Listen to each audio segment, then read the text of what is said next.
Apesar de a gente marcar o início da Idade Média com uma data definida, não foi bem assim que aconteceu. Tipo, a Idade Média, assim como o feudalismo, foram frutos de um processo histórico. Era um sistema social que surgiu na Europa com a fusão das culturas dos povos bárbaros que brotaram lá e a cultura do Império Romano, que dessa vez estava sendo representada pela Igreja Católica Romana, porque também tem a Ortodoxa. Como a gente viu, um dos principais motivos que provocaram a queda do Império Romano do Ocidente foi esse negócio de vários povos germânicos ficarem invadindo e roubando o território deles.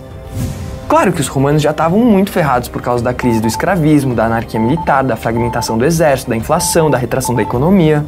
Os francos acabaram sendo os primeiros a se converter para o catolicismo romano. Em 479, uma parte da região da Gália foi conquistada por um rei franco chamado Meroveu. Só que nessa época existiam duas principais tribos francas, a dos Sálios e a dos Ripuários. O neto desse Meroveu, que chamava Clovis, conseguiu unir essas tribos sob seu comando e em 507 conseguiu derrotar os visigodos e conquistar o território que deu origem à Aquitânia. O seu Clovis percebeu uma coisa muito importante naquela época. Como a Gália tinha sido parte do Império Romano do Ocidente, a maioria das pessoas lá eram católicas. Então, muito inteligentemente, ele criou uma aliança com a Igreja Católica para legitimar o seu poder. Claro que ele estava afim era de expandir o domínio dele sobre todos os católicos da Gália. Sim, mas quando o Império caiu, a Igreja Romana ficou reduzida a apenas uma religião. Em troca de ajudar o Clovis com a sua expansão territorial, a Igreja ganharia apoio militar, político e econômico dos francos. Tipo, uma mão lava a outra. E foi assim que em 496 o Clovis e mais 3.000 guerreiros se converteram ao catolicismo. A parada foi tão boa que mais tarde vários outros povos também se converteram. Com o Clovis surgiu uma dinastia chamada Merovingia. Foi nela que os francos se tornaram o povo germânico mais poderoso da Europa. Porém, tem um porém nessa história. O poder durante a dinastia Merovingia era totalmente fragmentado. Isso aconteceu por causa de uma tradição dos povos germânicos. A parada funcionava assim. O rei era o dono de todas as terras, mas ele concedia partes da terra dele para certos membros da nobreza. Em troca, ele exigia fidelidade e apoio militar. Nesse caso, o rei era o suzerano e os nobres, os vassalos. E um vassalo poderia ser suzerano de outro maluco? Não só podia, como foi por causa disso que o poder político acabou tão disperso. Imagina só, se um nobre vassalo do rei divide o seu pedaço de terra com outro cara, ele passa a ser um suzerano. Porém, o vassalo desse cara não deve nada ao rei, e sim ao nobre para quem ele prestou juramento. Daí que vem a frase, o vassalo do meu vassalo não é o meu vassalo. Então, na prática, o rei não tinha um monopólio do uso da força. Ele não controlava o exército. Quem fazia isso, na verdade, eram os condes. Não é à toa que vai dar ruim depois de um tempo. Depois que o Clovis morreu, o território dos francos foi dividido em 3 reinos: a Austrásia, a Neustria e a Borgonha.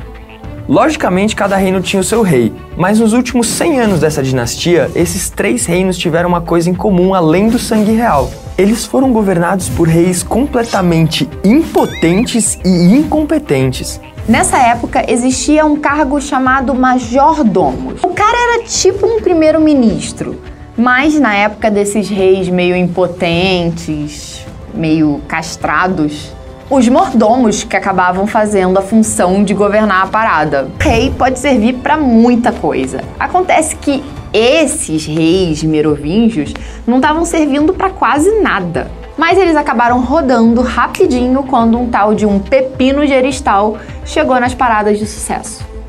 Ele era um mordomo da Austrásia, mas não satisfeito em ter assumido a mordomia dos 3 reinos ao longo do tempo, o cara conseguiu simplesmente tornar o cargo vitalício e hereditário. Então pensa só, não só o rei não tinha mais a capacidade de decidir quem era o mordomo, como o cargo dele estava muito parecido com o cargo de um rei. Por causa disso, quem sucedeu ele foi o seu filho, o Carlos Martel. Esse cara que consolidou mesmo o poder da sua família. O Carlos acabou com uma revolta de nobres na Neustria e, além disso, ganhou uma moral pesada com o exército quando, ao invés do rei, venceu os árabes na Batalha de Poitiers, impedindo assim que eles conquistassem a Gália. Foi exatamente o que o filho do Carlos fez. Pepino, o Breve, conseguiu em 751 depor o Childerico III, o último rei da dinastia merovingia.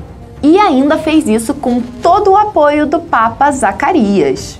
Com esse pepino, começou uma nova dinastia dos francos, chamada dessa vez de dinastia carolíngia.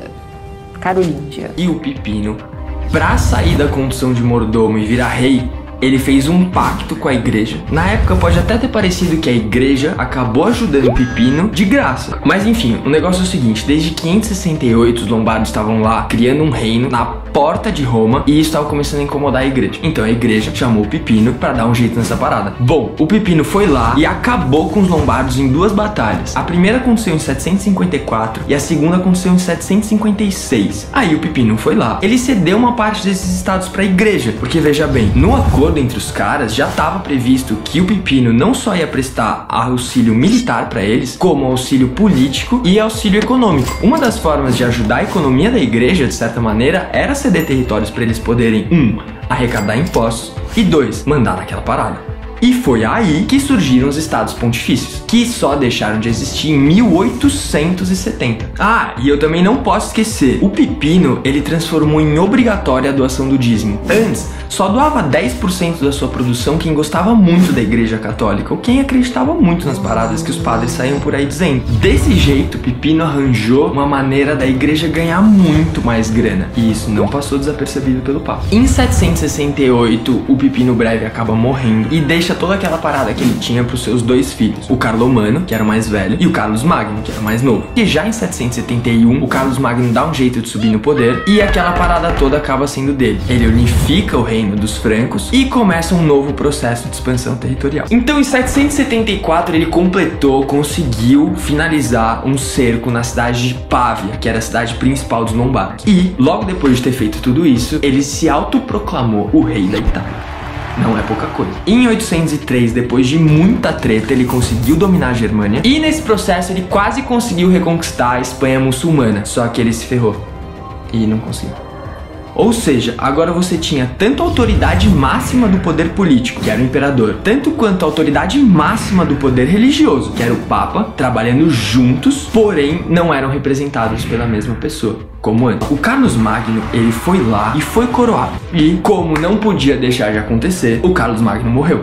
Em 814, porque todo mundo morre, E subiu no poder o filho dele, chamado Luís o Piedoso. O que acontece com Luís o Piedoso é o seguinte, ele teve uma criação totalmente católica, ele teve influências completamente católicas. Então todos os preceitos religiosos foram muito mais aplicados no seu governo do que no governo dos seus antecessores. O que acontece é que muitos historiadores classificam ele como um rei um pouco fraco, talvez não muito mandão, não muito coercitivo. Claramente não foi um bom rei para manter toda aquela parada unida. Em 840, o reinado do Luís o Piedoso chegou ao fim, porque ele morreu. E quem subiu no poder foi o seu filho Lotário. Só que tinham outros 2 filhos mais novos, o Luís e o Carlos, que ficaram tão bravos com essa história do Lotário subir no poder, que em 842 eles firmaram um juramento por escrito que eles iam fazer tudo que eles podiam fazer para derrubar o Lotário. E o Lotário foi derrotado em 843 e admitiu que os seus 2 irmãos também tivessem um pedaço de terra. No ocidente ficou o Carlos o Calvo com um pedacinho de terra que depois acabou originando a França. No meio ficou o pedaço de terra do Lotário, que era Lotaríngia. E no oriente ficou o pedaço de terra do Luís. Por estar dividido em 3 partes, ele acabou muito mais frágil. Muito mais frágil, por exemplo, contra invasões, que foi a mesma coisa que ferrou